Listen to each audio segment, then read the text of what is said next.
Mop-up operations, I beg your pardon, are underway in coastal areas after a spring tide and storm surge left a trail of destruction. An elderly woman is confirmed to have died and another person was injured when massive waves lashed parts of KwaZulu-Natal as well as the Eastern and Western Cape. Here's Newzroom Afrika's Nasiphi with the details. Coastal towns are still picking up the pieces after a spring tide wreaked havoc in areas. Numerous beaches have been closed off to the public.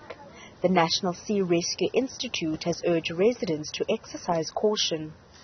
What we're really saying is don't put yourself in the face of unnecessary danger.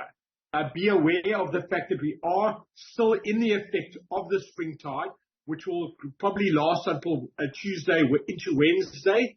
There is still rough sea conditions around the coastline, which coupled with the spring tide can still have an effect on beaches, on hiking trails that are close to shore, and shoreline anglers that could still be affected. So spring tide happens twice every month, at full moon and again at new moon. That affects every coastline around the world. But that coupled with that weather system that the South African Weather Service has alerted about already from as early as Wednesday and Thursday, saying that there's going to be a cold front that's going to rough sea conditions and gale force winds that are going to affect the coastline from Alexander Bay on the west coast all the way around to north of KwaZulu-Natal. Bikini Beach in Gordons Bay wasn't spared. Resident Charlotte Norman says she has experienced something similar more than a decade ago. Scary. You hear the sound of the waves and it's like thunder. And then I walk out on my stoop and I saw these cars floating on the road here, come floating down, and all the dustbins, and it looked like a river right in front of me.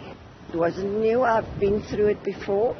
September 2008, it was a bit worse.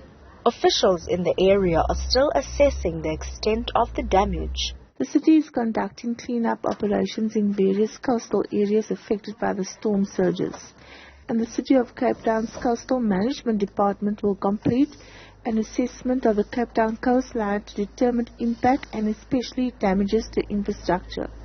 Indications are the main impact on the city is overwash and flooding. The warning for storm surge persisting on Table Bay and False Bay coast were not for the City of Cape Town but predicted for the Garden route. A general precaution on social media was sent out. For Newzroom Afrika on Channel 405, I'm Nasiphi in Cape Town.